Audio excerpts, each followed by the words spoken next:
Hi, I'm Shannon. I'm Jason, and we're the Shibaguyz. Welcome to Clover Tool School Extra Credit.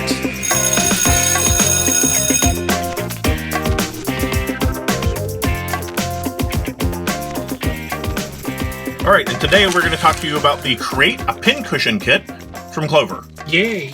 It comes in two different colors. This is the packaging it comes in. Comes in ivory or maroon. Item number 4120 or 4121. All right, so this is how it comes in its little package. There's a photo right here on the front that shows you how to do it, and this is so easy to do, and it's so cute. There's a couple of examples here on the front, and then there is a really brief walkthrough here, but there's more instructions if you want them on the inside. But you know what? You're watching this, so you won't need that. So here we go. So it comes in three different parts. There is the outside ring, there's the inner ring, and there is this silicone ring. Yeah, the silicone ring on the inside. You're going to need some fabric. These are just a couple of fabric scraps that we have from sewing and from quilting. And this is one of those 5-inch charm packs that we got, and we really like this fabric, use it a lot. If you have a nice little piece of embroidery like this that you want to make a little a piece for, and you'll see how we do that in just a minute. But any fabric will work on this. So the next thing you need is a pair of scissors, right? And pins. Pins, imagine that. Because that's fancy. What you use it for. Your pins from Clover come like this. They come in a really nice little clear jewel case. The problem with this is taking the lid off and on over and over again, and these can spill, and you don't want to just have these sitting off to the side and spill them and have them go everywhere, right? So the pin cushion is what that's for. Now we use pins. That is not how we use pins. That's how I use pins. That is when you're ready to start, you can go ahead and use any type of a tool. I use this Clover thread pick because it's got a small little edge there. And I'll just put it right under and pop that. That's so you don't break your nails. Right off. One other thing that you need, a supply that you need, is some quilt batting or polyfill. This is just what you stuff stuffed animals with, is what this is. If you do amigurumi or making stuffed animals, this is what you'll use for this. Little polyester fiber fill. Yeah, you can use some quilt batting, the flat stuff, and fold it up and put it in there. We like using this kind of a mess of this. All right, so to begin, we took these apart, and we're going to put a nice, big, generous piece of our fiber fill in here. If you don't put enough into where you have to stuff it down, it's not going to be puffy once you put the fabric over top, and then there won't be enough to hold your pin. So as a matter of fact, I'm going to put more in here with this, so that I really have to hold that down, all right? You want it puffy like a cloud. You want it puffy, puffy. We're going to use a plain piece of fabric first so that you can see this. You're going to put the piece of fabric on and then put the silicone ring down over the top. There's a little groove right here that you're going to want that silicone ring to fall down into. And so just start on the edge and work it all the way around with your fingers, and it will just roll right down and pop into this. If you do use a heavier fabric, like embroidery fabric, Kojin, things like Congress cloth or Aida cloth, it can be a little more difficult to push that in, but just give it some work with your thumb and it will work out. So, even out your fabric so that you don't have these little puckers. You can just even that out. There we go.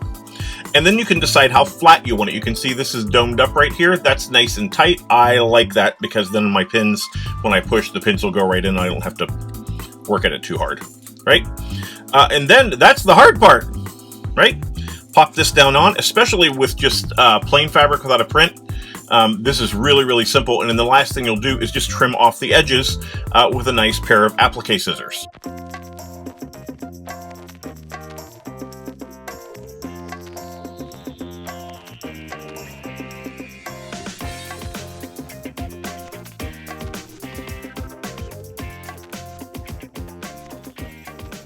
Like tiny little maracas.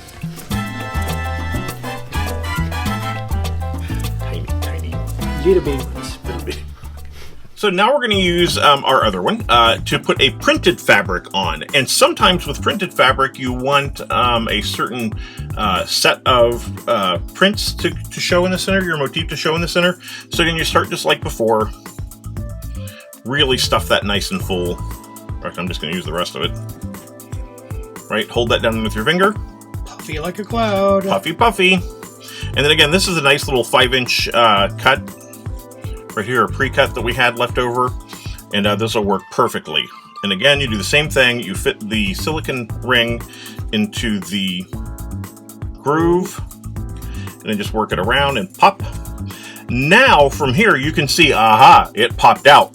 Because we should have cut this maybe a little bit bigger. So what I'm going to do is I'm going to adjust it once it's in the ring. This is the really nice thing about this ring, is that once the piece is in there, you can start adjusting the fabric. You can pull it through more. And I can say, okay, I like the way that that looks.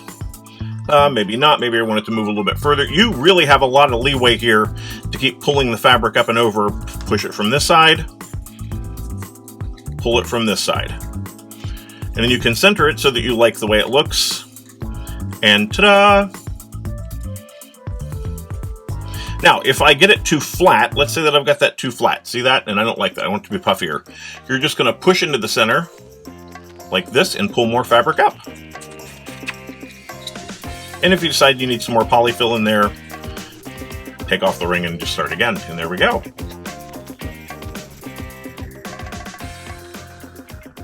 All right, so this last one we did features a little bit of our own hand-stitched Kojin fabric, and this is thread work, the dark color that you're seeing, on Aida cloth. So this would be like you could do this if you do sashiko or Kojin, or if you do embroidery or cross stitch, and you had a little sampler.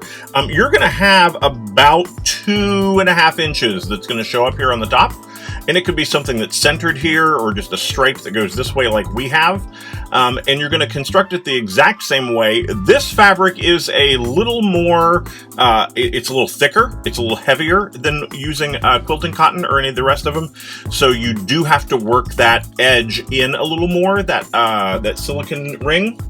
You have to work on that to get it in a little more, and you're going to want to center this, and you can actually fiddle with it after you're done like this and kind of massage it into place, readjust the ring, trim it off around the edge, and you've got a nice showcase for your handmade stitching. So there you have it. This is the Create-a-Pincushion kit. From Clover. It is item number 4121 or 4120, depending upon if you like the brown or if you like the ivory. And these make a great project just for working with kids, as a matter of fact, right. Or beginner crafters who you kind of want to get into a gateway project that'll get into something bigger. This is an awesome project. You see, there's very little cutting, just one pair of scissors and trimming around the edges, and you can see the different types of things you can do. These would make great gifts. And you can always, because these are plastic on the side, you can always bedazzle them. You can add a little extra. You could decorate the sides. You could put anything on this you want. This is a blank canvas for you to really showcase your creativity.